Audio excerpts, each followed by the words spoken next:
अस्सलाम वालेकुम, मैं इमदाद शुमरो। वज़ीर आज़म इमरान ख़ान को सेनेट के इंतखाबात में शिकस्त होने के बाद अब क्या होगा, तो इस सवाल का जवाब है अब की बार बुज़दार की हार।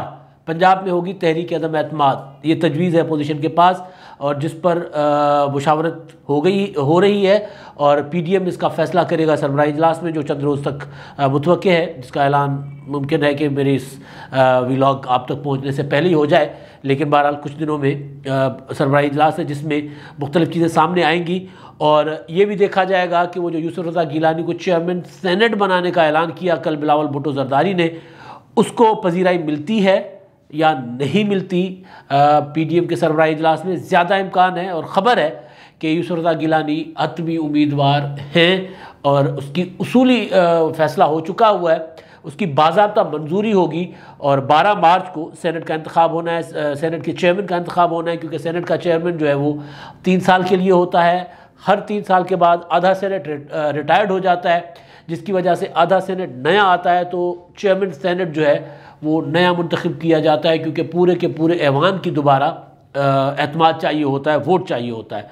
तो 12 मार्च को सेनेट के चेयरमैन और डिप्टी चेयरमैन का इंतखाब होगा। तो अपोजिशन जो है मेजॉरिटी ले चुकी हुई है। अपोजिशन के पास कल के इंतखाबात के बाद 100 के ऐवान में से 53 वोट अपोजिशन के पास हैं और हुकूमत अक़लियत में है, हुकूमती इत्तेहाद अक़लियत में चला गया हुआ है। गो के PTI जो है वो सिंगल लार्जेस्ट जमात के तौर पर नंबर 1 पर है, लेकिन हुकूमती इत्तेहाद जो है वो 47 के साथ अक़लियत में तब्दील हो चुका हुआ है। और ज़ाहिर है अब पहले भी सेनेट में राज अपोजिशन का था, अब भी अपोजिशन करेगी, अब अपना चेयरमैन सेनेट भी मुंतखब करवाएगी। और आसिफ जरदारी साहब जो हैं वो चाहते हैं कि वो जो सादिक संजरानी उस वक्त उनके लिए था, वो मुंतखब करवाया था, जो उनके लिए ताना बन गया, तो वो कफ़ारा भी अदा हो जाएगा। तो यूसुफ रज़ा गिलानी जैसी शख्सियत जो है, जिनका एक माजी है बतौर वज़ीर आज़म, बतौर स्पीकर कौमी असम्बली कि वो एक शानदार शख्सियत के मालिक हैं, जब उनके पास अख्तियार होता है तो वो फिर उनके अंदर कोई अना नहीं होती, बल्कि वो वज़ीर आज़म थे तो भी वो पूरे ऐवान को साथ लेकर चलते थे, रोज़ाना ऐवान में बैठे होते थे, हर शख्स हर सवाल का जवाब देते थे। और जब वो स्पीकर थे तब भी वो ऐवान को यानी बेनज़ीर भुट्टो जैसी वज़ीर आज़म की ख्वाहिशात के बरक्स जाकर भी फ़ैसले किया करते थे, क्योंकि जहाँ अपोजिशन को अकोमोडेट करना होता, अकोमोडेट करने से मतलब जहाँ अपोजिशन के राइट्स का मामला आता था, तो यूसुफ रज़ा गिलानी अपनी वज़ीर आज़म और अपनी कायद वज़ीर आज़म भी बेनज़ीर भुट्टो, तो उनके सामने भी वो जो है वो अड़ जाया करते थे, डट जाया करते थे। ये उनका माजी है यूसुफ रज़ा गिलानी साहब का। तो बहरहाल एक तो ये है कि वो यूसुफ रज़ा गिलानी के लिए पीपल्स पार्टी ने तजवीज़ दी थी और उस तजवीज़ पर अब जो पता चला है वो ये कि PDM जो है वो ज़्यादातर PDM की जमातें भी उस पर राज़ी हो चुकी हुई हैं और हतमी फ़ैसला होना बाकी है, उसूली फ़ैसला हो चुका हुआ है। अब आते हैं कल के इंतखाबात के लिए। कल जब सेनेट का इंतखाब हुआ, हफीज़ शेख को शिकस्त हुई, तो ज़ाहिर है हुकूमत, मैंने आपको पहले भी कहा था, इंतखाबात का अमल शुरू हुआ, इंतखाबात यानी पोलिंग का अमल शुरू हुआ। उससे पहले इंतखाबात का जब ढोल बजा था तब से लेके कल तक हम गुजारिश करते रहे कि भाई हुकूमत के अंदर एतमाद नहीं है और जो एतमाद के साथ इंतखाबात में नहीं लड़ रहे उनको शिकस्त उनका नसीब है, मुकद्दर बन चुकी हुई है। हालात बता रहे थे, ख़बरें जो मेरे पास आ रही थी वो सारी यही थी कि हुक्मरान इत्तेहाद को शिकस्त होगी इस सीट पर, हफीज़ शेख वाली सीट पर। पूरे जो इदारे थे, तमाम मोतबर तरीन सहाफ़ी, सीनियर तरीन सहाफ़ी, तज्ज़ियाकार, सबकी राय यही थी और काबिल एहतराम राय थी। उनके पास भी अपनी इन्फॉर्मेशन थी, उनके पास भी अपने तज्ज़िये थे। सब यही कह रहे थे कि यूसुफ रज़ा गिलानी की शिकस्त नामुमकिन है।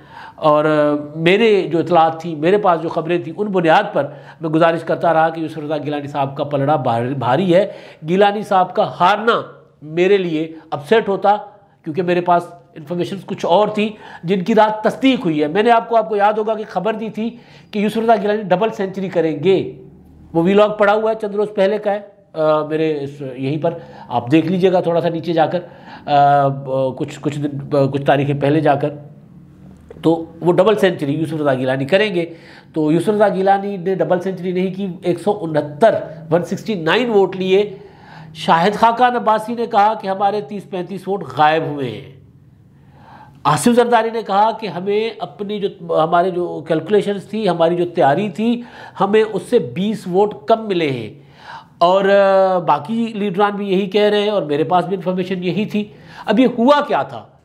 अब एक था गैर जानिबदार हो गई इस्टेब्लिशमेंट जो है ऑफिस शेख के लिए तगोदो नहीं कर रही, ये नहीं कर रही, वो नहीं कर रही, ये सारी चीज़ें थी। और बीच में मैंने जब अभी अमेरिकन इंतखाबात का अभी रिज़ल्ट नहीं आया था, अभी वो पोल्स वो जो होते हैं सर्वे चल रहे थे, तो सर्वे में भी जब जो बाइडन का पलड़ा भारी था, तब भी मैंने गुजारिश की थी कि अगर डेमोक्रेट जीत जाएंगे तो उसकी तब्दीली हमारे जैसे तीसरे दुनिया के ममालिक पर भी आएंगी, वहाँ जहाँ पर जमहूरियतें पनप रही हैं, सर्वाइव कर रही हैं, सिसक रही हैं।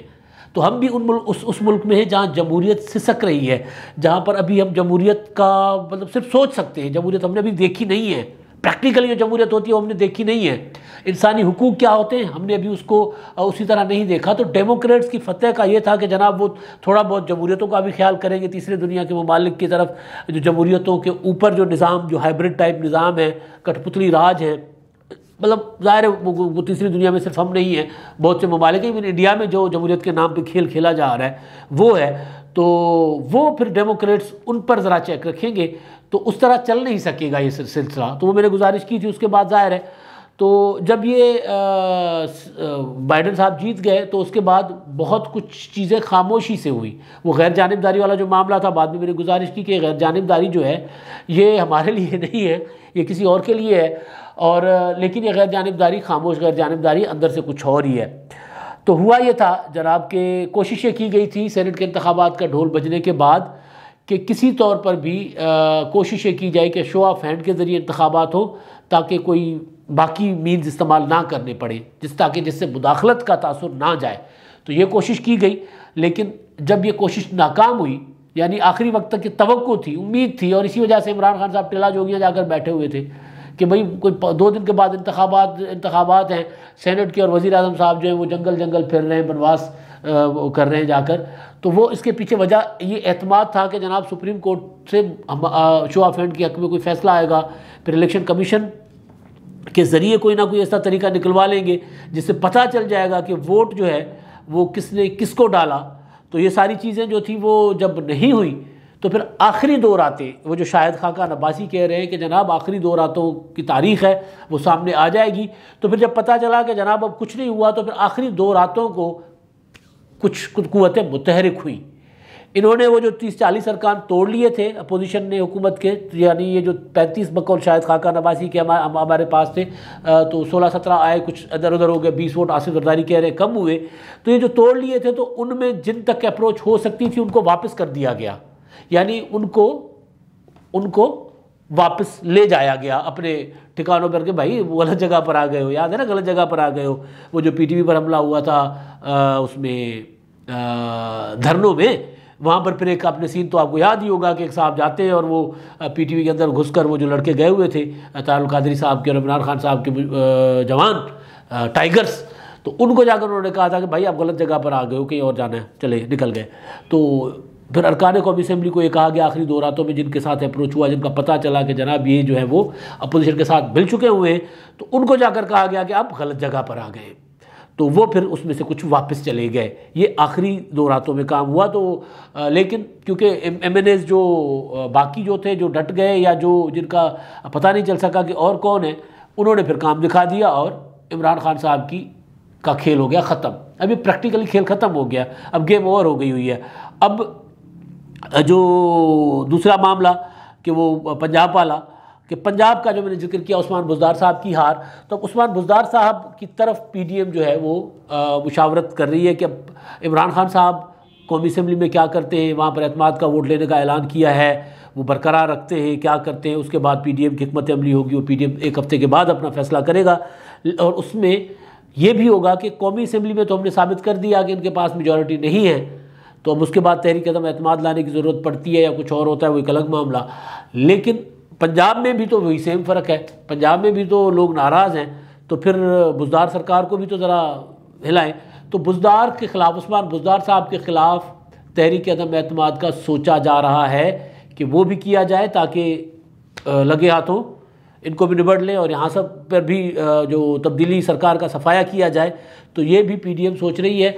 और अब एक और बात जो है हफीज़ शेख साहब की, हफीज़ शेख साहब कल जब वो यूसुफ रज़ा गिलानी साहब के साथ मिले और उसके बाद जब पोलिंग चल रही थी, आपने देखा कि असेंबली के दरमियान वाली जो बेंचेस के दरमियान की एक राहदारी है, उसमें वो उनके फुटेजेस चल रही हैं कि वो आ जा रहे हैं। और ज़ाहिर दोनों बेचैन थे, जब इलेक्शन हो रहा हो तो जो जीत गया अभी, जो अभी हार गया, दोनों की कंडीशन एक ही होती है, दोनों के हालात एक ही होते हैं कि भाई पता नहीं जीतेंगे या हारेंगे।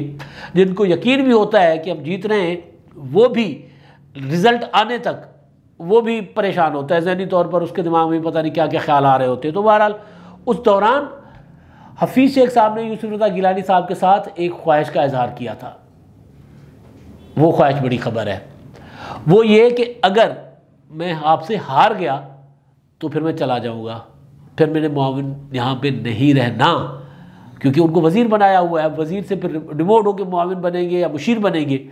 तो अगर मैं शिकस्त खा गया तो फिर मैं चला जाऊँगा, वापस जहाँ से आया था वहाँ चला जाऊँगा। मैंने आपको बताया था कि इनका ख़ानदान तो बहुत बड़ा है। ननिहाल इनका जो है, इवन वालिद व दादा शहीद अल्लाह बख्श उमरों के हैं, ये दामा अपना नवासे, और शहीद अल्लाह बख्श उमरों वो वज़ीर आज़म थे, सिंध के प्रीमियर थे जब वो पार्टीशन से पहले, पाकिस्तान बनने से कुछ अर्सा पहले, आज़ादी से थोड़ा सा पहले वो, और वो सिंध के बहुत बड़े, मतलब जो अगर जिनके ऊपर सिंध में बिला तफरीक लोग जिनको का एहतराम करते हैं, जिनको लीडर मानते हैं, वो शहीद अल्लाह बख्श उमरों हैं।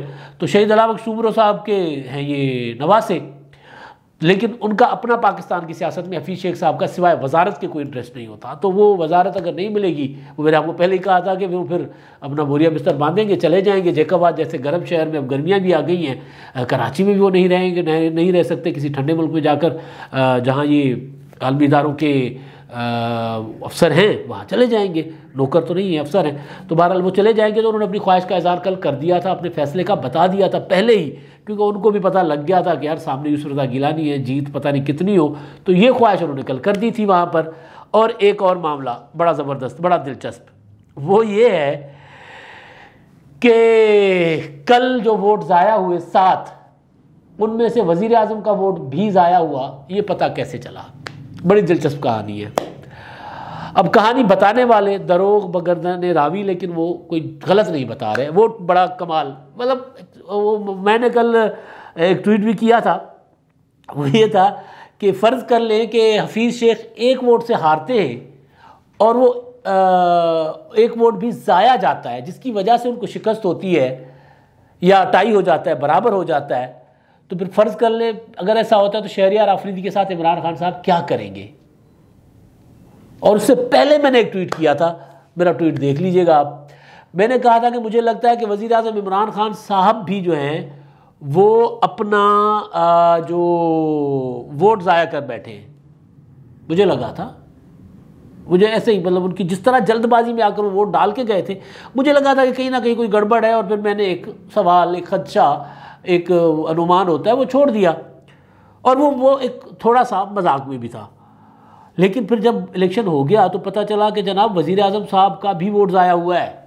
ज़रताज गुल, वज़ीर आज़म और शहरियार आफरीदी, इन तीनों की तो तस्दीक हो गई। अब ये तस्दीक हुई कैसे भाई? वहाँ पे ज़ाहिर कोई किसी को देख तो नहीं रहा था कि कोई मार्क कर रहा है, कोई नंबर डाल रहा है, या जो प्रॉपर ड्यू प्रोसीजर है वोट डालने का, वहाँ पर वोट के साथ जो करने का कलम और उसके साथ वो कर रहा है, या कोई फाउल कर रहा है।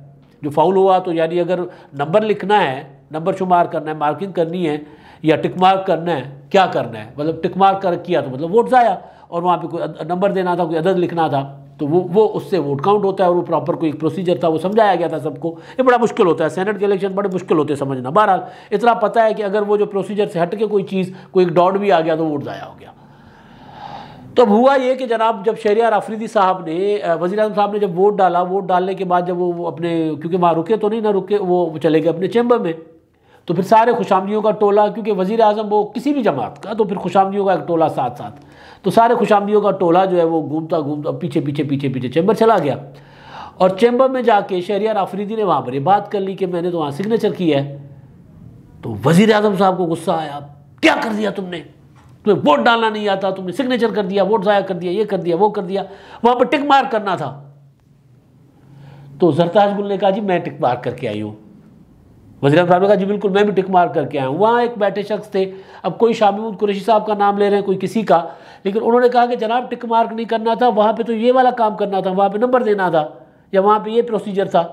तो वज़ीर साहब ने कहा नहीं वो टिक मार्क करना था। नहीं सर आपने टिक मार्क किया। कहता जी आपका वोट ज़ाया हो गया। तो अब ये सोचे कि किस तरह के लोग, यानी वज़ीर आज़म इमरान खान साहब एक बार पहले भी, अब वो मुझे वाक़या याद नहीं आ रहा, मौका याद नहीं आ रहा, कौमी असेंबली वज़ीर आज़म साहब अपना वोट एक बार पहले भी ज़ाया कर चुके हैं, वो ऐसी चीज़ कर चुके हुए। तो वज़ीर आज़म इमरान खान साहब का भी वोट जो है वो ज़ाया हुआ, और उसकी कहानी उन्होंने बड़ा प्राउडली बताई कि मैं तो टिक मार्क करके आया हूँ। और पता नहीं ज़रताज गुल ने टिक मार्क किया कि नहीं किया। उन्होंने कहा अगर वज़ीर आज़म ने टिक मार्क किया है तो फिर मुझे भी तो टिक मार्क ही करना चाहिए था। तो उन्होंने भी टिक मार्क करने का दावा कर दिया कि मैंने भी टिक मार्क किया था। तो ये है मामला। और बहरहाल कुल मिलाकर अब बात यह है कि PDM के रहमो करम पर है ये हुकूमत। अब PDM कितना अरसा इस हुकूमत को चलने देना चाहती है, या वज़ीर आज़म साहब कितना अरसा मज़ीद रहना चाहते हैं, ये फ़ैसला वज़ीर आज़म ने नहीं करना, अब ये फ़ैसला करना है PDM ने। और अब जो अगला है शिकार वो इमरान खान के बाद बुज़दार सरकार है। तो अब के बार हार बुज़दार सरकार की। अब तक के लिए इतना ही। अल्लाह हाफ़िज़।